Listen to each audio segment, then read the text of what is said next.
బ్రనహాంకి prayer cards అనేది ఒకటి ఉండేది. ఆ ప్రేయర్ కార్డ్స్లో ఎవరు వచ్చినా సరే వాళ్ళ ప్రేయర్ రిక్వెస్ట్, వాళ్ళ సమస్య, వాళ్ళ జీవితం అన్నీ రాసి అడ్రస్ రాసి అవి ఇస్తే దాని గురించి ప్రేయర్ చేసి ఆ మీటింగ్లో వచ్చినప్పుడు దాంట్లోంచి నాకు దేవుడు బయలుపరిచాడు అన్నట్టుగా చెప్తున్నాడని ఒక అతనికి డౌట్ వచ్చింది. డౌట్ వచ్చి ప్రేయర్ కార్డు మీద అతనికి లేని జబ్బులు రాసేటట్టు ఇది బ్రనహాం చెప్పింది.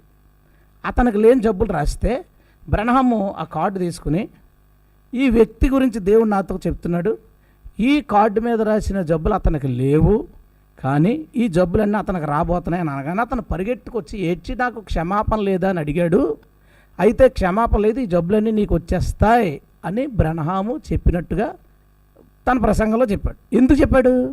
ఇంకొకడు ఎవడైనా ఇలా ట్రాప్ చేస్తే దొరికిపోతాం, ఎవడైనా ఇలా ట్రాప్ చేస్తే దొరికిపోతాం అని, నువ్వు కనుక ఇలా చేస్తే ఈ శాపం నీ మీదకి వచ్చేది. ఇందాక ఫోన్ చేస్తాయని అన్నారు, ఈ నువ్వు కనుక తేడాగా మాట్లాడే ఉంటే దేవుడు నీకు శిక్ష నీ మీదకి వచ్చేది. ఈ వార్నింగ్లు శాపాలు ఎందుకు వచ్చినాయంటే బ్రనహాంది, ఈ స్వభావం బ్రనహాంది. అయితే ఇదే స్టోరీని బ్రనహాము మళ్ళీ వేరే చోట్ల చెప్పినప్పుడు 1950లో ఏమన్నాడంటే, ఆ మనిషి పరిగెత్తుకొచ్చి ఏడ్చి నాకు క్షమాపణ ఉంటుందా, నన్ను క్షమించాను అన్నాడట. అయిపోయింది. మే 8, 1953లో ఏమన్నాడంటే, ఈ వ్యాధులన్నీ నీ మీదకి వచ్చేస్తాయి, this is that you put on that prayer card will be on you the rest of your life. నీ జీవితం అంతా నువ్వు రాసిన జబ్బులు నీ మీదకి వస్తాయని చెప్పాను అన్నాడు. ముందేమన్నాడు, క్షమాపణ ఉందా అని అడిగాడని చెప్పాడు 1950లో. 53లో ఆ విషయం చెప్పేటప్పుడు నీ జబ్బులన్నీ నీ మీదకి వస్తాయన్నాడు. 1954 సెప్టెంబర్ 2 చేసిన ప్రసంగంలో now the things on your prayer card is on you, you have it now. Far as I know the man in eternity today dead. 54లో అని చెప్పాడంటే ఆ జబ్బులన్నీ అతని మీదకి వస్తాయని చెప్పాను చూసారా, అతను చచ్చిపోయాడు అని చెప్పాడు. మార్చి 7, 1956లో అదే వ్యక్తి గురించి మాట్లాడుతూ, and the man laying bed fast to this day. ఆ కార్డు మీద నన్ను మోసం చేయడానికి ఎవడైతే రాశాడో ఆడు నేటికి కూడా మంచాన పట్టి ఉన్నాడు. చచ్చిపోయాడని ముందు సంవత్సరాలు చెప్పాడు. క్షమాపణ అడిగాడు, ఫస్ట్ టైం చెప్పాడు. జబ్బులు వస్తాయని చెప్పాడు, ఇంకోసారి చెప్పాడు. అతను ఇప్పుడు మంచం మీద ఉన్నాడని చెప్పాడు. అయిపోయిందా? 1956 డిసెంబర్ 9 నేను మెసేజ్ కోడ్ కూడా చెప్తున్నాను. 1956 డిసెంబర్ 9 చెప్పిన దాంట్లో అదే వ్యక్తి కోసం చెప్తూ, what you put on your prayer card you have, and screaming he run from the building, I don't know what ever happen. అతను ఏడ్చుకుంటూ బిల్డింగ్ నుంచి పారిపోయాడు. అతనికి ఏమైందో నాకు తెలియదు.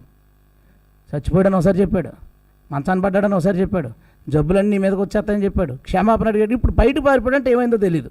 డిసెంబర్ 7, 1957 అదే వ్యక్తి గురించి మళ్ళీ ఆ స్టోరీ అంతా చెప్తూ ఏమని చెప్తాడంటే, the thing that you put on your prayer card is on you now, the man died about a year later. సంవత్సరం తర్వాత చచ్చిపోయాడు. 1950లో జరిగిందని చెప్పి 54లో చచ్చిపోయాడు అన్నాడు, 3 సంవత్సరాల తర్వాత. ఎక్కడేమో సంవత్సరం తర్వాత చచ్చిపోయాడు అన్నాడు. 56లో ఎప్పటికి కూడా మంచం మీద ఉన్నాడు అన్నాడు.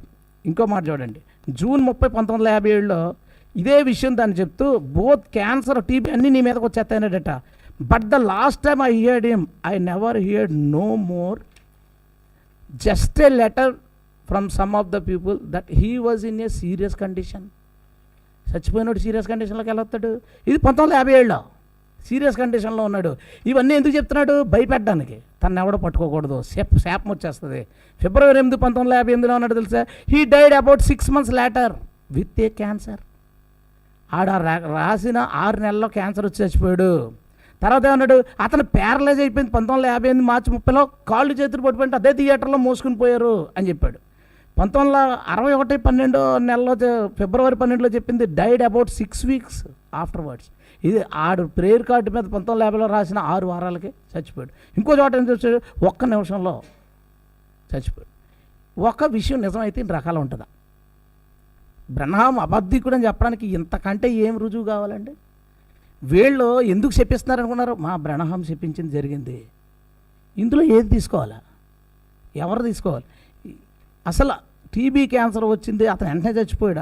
ఇవన్నీ ఏంటంటే ఇదే వీళ్ళకి అలవాటయ్యి మీకు ఫోన్ చేసి, నాకు ఫోన్ చేసి, ఈయనకి ఫోన్ చేసి ఎందుకు చెప్పిస్తున్నారు? వాళ్ళు ఏమనుకుంటున్నారంటే ప్రవక్తకు వ్యతిరేకంగా వెళితే పోతావని అన్నాడు ఇందాక, ఎందుకు ఈడిపోయాడని. ఇంతకా ఆడు ఎవడో తెలదు. ఏ మ్యాన్ ఆడి పేరు తెలియదు, పేరు చెప్పలా, ఎక్కడో చెప్పలా, ఏమైందో చెప్పలా. ఇది నాటాడు. ఆ నాటిన దానికి వెళ్ళేమంటారంటే శాపం. అందుకనే మార్కు ప్రసంగంలో ఒకసారి ఏమంటారు, ఎవడైనా ఈ వర్తమానం జోలికి వస్తాడు బ్రతికి బట్ట కట్టినట్టు చరిత్రలో లేదు. ఎందుకు చరిత్రలో బ్రహ్నాం చెప్పాడు విషయం. నువ్వు ఎండ్ టైం మెసేజ్కి వచ్చావా, నీ పతనం ప్రారంభమైంది, నువ్వు చచ్చేవే అని. నేను 2015 నుంచి చేస్తున్నాను. 2015లో జనవరిలో ప్రారంభించాను సార్. డిసెంబర్లో నాకు కొత్త చర్చ్ కట్టుకున్నాను. నేను బ్లెస్ అయ్యాను, మీరు కూడా బ్లెస్ అవుతారు 100% నేను చెప్తున్నాను. కానీ మనకి వీళ్ళకి తెలియని విషయం, బ్రహ్మామిజం అనేది ఒక ట్రాన్స్. నేను మీ మాటకి అడ్డొస్తున్నాను, యాడ్ చేస్తున్నాను. నేను 2005లోనే వెళ్తూ పోరాటం చేశాను, అప్పటి నుంచి చేస్తున్నాను. నేను చాలా బ్లెస్ అయ్యానండి. అంతే, దినదినం అభివృద్ధి చెందుతూనే ఉన్నాను. అవును, అది పూర్తయిపోద్ది ఈ దెబ్బకి. ఎప్పుడన్నా మీకు డబ్బులు తక్కువ వచ్చినాయి అనుకోండి, బ్రహ్మ మీద ఏమన్నా పని చేస్తే డబ్బులు వచ్చేస్తాయి, ఏం డౌట్ లేదు అందులో. ఎందుకంటే అబద్ధికుడు బ్రహ్మ అనేవాడు అబద్ధికుడు. 7 సార్లు ప్రపంచం తిరిగానని చెప్పింది అబద్ధం, 100% అబద్ధం. నిరూపించండి. అంత గట్టిగా అరిచారు కదా, మేము అందరూ అడుగుతున్నాం. మీకు ఒకవేళ దాని మీద నమ్మకుంటే నిరూపించండి. ఈ ప్రేయర్ కార్డు మీద రాసినోడు ఏమయ్యాడో చెప్పండి, ఇన్నిటిలో ఆడు ఏమయ్యాడో చెప్పండి. ఇదంతా అబద్ధం. బ్రహ్మ మిమ్మల్ని మోసం చేశాడు.